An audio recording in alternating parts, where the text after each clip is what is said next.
Guys, it is August 29th and I got my hair cut. It's really short. I'm not pretty used to it, I guess, now. It was really weird at first because my hair was super duper long, and I've had it long for a long time, but I like it. Just needed something different and I dyed it darker, so yeah. But today we are going to talk about Olive's birth story, and so I'll tell you about that. Guys, so like I said before, we're going to talk about Olive's birth story and how that happened. Olive is actually sleeping right now inside our living room, which is the downstairs living room. So if you guys haven't noticed by now, we are living at Nathan's parents' house. We have the whole basement to ourselves. We have a living room over there, and then it's also connected to another little part, and that's kind of Olive's area. We did, however, recently put Olive's bed in our room, which is right here. This is her bed. There's a lot of stuff in there right now because I was cleaning, but it's her little bed. We're trying to get her, she kind of co-sleeps in our bed with us. Like, she gets in bed with us halfway through the night. So we're trying to get her to sleep all the way in the night in her own bed, because that was my fault. I started that when she was like really little. But we're trying to get her to sleep in her own bed, so we brought it over here. But she has her own little section. She's got her changing table over there, and her dresser, and her toys, and everything's all over there. And then we also have the computer over there too, so it's just kind of mixed up right now. We are moving in a few months, so that'll be good. Nathan broke his foot a long time ago, a few years back, and he had surgery on it recently, and so we moved in with his parents so we could help with bills and stuff, and him be able to with bills, and Nathan be able to go back to work, or sorry, not back to work, go to school and stuff. But yeah, so it's interesting, definitely. But it's been fun. We have a lot of fun. So on to the birth story. Olive was born April 1st, 2017. She was 7 pounds and 6 ounces. During the pregnancy, I didn't like being pregnant at all. I just didn't like feeling like myself. I did not feel like myself at all, ever. And I remember I just hated that. I puked a lot in the beginning. I remember the night I went into labor, I had already lost my mucus plug. I went to my cousin's house because she was going to make me some pregnancy cookies. And I walked the stairs, and I ended up that night going into the hospital. When I went into the hospital, on the way down there, I had my mom, my aunt, my cousin Morgan, and her daughter Keely, and then I had Nathan's mom and Nathan. Nathan and his mom weren't there yet, but on the way down, my mom took me, and I remember,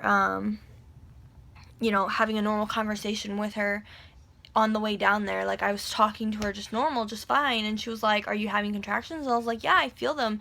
They're every 2 to 3 minutes, I was like, "I can feel them. I'm just talking," It was really weird.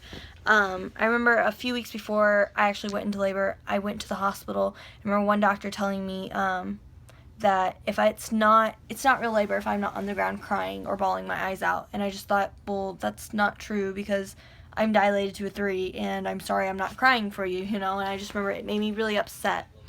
So I was really worried that the doctors weren't going to believe me that I was actually in labor, So I was really upset about that, and I was just really worried. But we got to the hospital, they admitted me, and they had me walk, because I was at I believe 3.5 when I got there. So they had me walk the halls of the hospital and stuff, and by the time, they had me walk for about 2 hours, I think. And by the time I got back in there, I was at a 4, about a 4 to 4.5, and the doctor, I remember they kept getting me to try and take the sleeping medicine to make me sleep, so I could get some rest, and I was just like, no, I'm not taking that. I don't like taking it because it makes me feel like I'm not in control of my body, and I hate that feeling. And so about, I want to say, it was about 8 in the morning when I started pushing, yeah, and I remember just pushing and pushing, and I remember I didn't have her till about 12 o'clock, I think, in the afternoon, and it just took all morning, and I was so tired. but I remember the doctor, right when the doctor came in, she basically came out. I remember she was big, like, they told me, you know, oh, when her head comes out, it's gonna be easy. She'll just come all the way out then. And I was like, what? Because when her head came out, the doctor actually had to pull her out, like, you know, had to pull her arms out. And I was just like, oh my goodness, you know, she was 7 pounds 6 ounces, and she was really healthy. She did, however, when I had her, she had to stay in the hospital for an extra, I think, 3 days. And so I got to stay with her.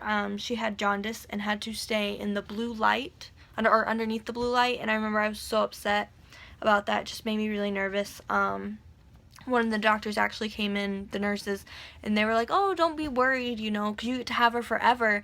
And I was like, what? I was like, okay, yay, you know, I was so excited. And then she goes, well, about 18 years. And I was like, I only get her for 18 years? After my little meltdown breakdown with the doctor was just kind of looked at me and she was like, and she kind of like walked off after that. And then I remember our last night we were there at the hospital. Nathan was at home, and they had switched my rooms to a different room because they let me stay when she was in the hospital for the extra few days. And I had to go take my breast milk down to the doctor so they can put it in the freeze it for me and then give it to her as well, because they had told me to let her go to the nursery that night. That way I could get some sleep before I got to take her home the next day. And so I was bringing down they had just taken her down there, and I was like, oh, you know, I have breast milk, so I need to bring it down. So I was bringing it down, and as I was bringing it down, I remember walking away, and I just heard her crying. And I was like, oh my gosh, she needs me, and she's crying, you know, and I got really upset, and I started crying, and I called back down to the nurses, and I was like, you can bring her down, you know, and I was bawling on the phone, and they were like, no, get your rest, you know, you need to sleep. And I was like, no, just bring her to me, she needs me, you know. And they were like, she's fine, we'll bring her to you in a few hours. And eventually I ended up falling asleep, but that was just, it was horrible for me because I just felt like she needed me. The next day, I think we got to go home the next day, and then I also remember, so I don't breastfeed anymore. I breastfed the whole time I was in the hospital, but I was producing enough milk for like twins. They would have me feed her, and then they would have me pump both sides right after. Even if she had fed on both sides, they would have me pump both sides of my breasts. And I remember it would just hurt so bad, you know, and I was like, oh, I can't do this. And so when we got home that night, I told Nathan, my husband, I was like, I can't breastfeed anymore. I was like, I'm done. Can't do it. And I remember I cried because I felt like I was just being rude and selfish to Olive, you know. And so I remember I just kept crying, and they were like, it's fine, you know, Olive's fine. And she transitioned like awesome. Like, she just went right to formula, and she was completely fine, and she's still fine to this day. But yeah, it was a really different experience. I don't know if I'll breastfeed with the next baby whenever we do end up having another baby. I'm not sure. I've gone back and forth on if I want to sell or get rid of my breast pump or not, because I figured, well, maybe I want to try it again. And then I'm like, no, I don't really want to. So I'm not sure about that yet. But yeah, so this was Olive's birth story. She is healthy as can be right now. She's fun and exciting to be around.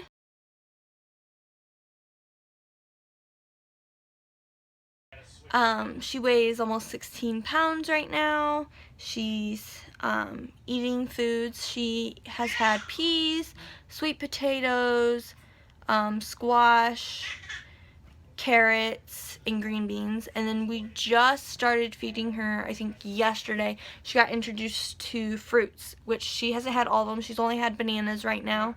But and she's not sure about it yet. They're kind of I would say more, what is the word I'm looking for? More soft, maybe, or they're more, I guess, kind of thick than the vegetables, like creamier. The bananas are, so I think that's what it is, just the texture she's not so sure about. But she's doing good. She's over there in the living room area playing with Nathan right now, my husband, her dad, and just talking away all the time. But yeah, so that was her birth story. If there's any other stories that you guys would like for me or Nathan to share about Olive or about us, then just let us know. Send us a message on YouTube and let us know what you want. But I hope you guys enjoy your week, and there'll be more vlogs to come. Sorry for not having a lot up. We just been really busy. But I'll see you in the next one. Bye!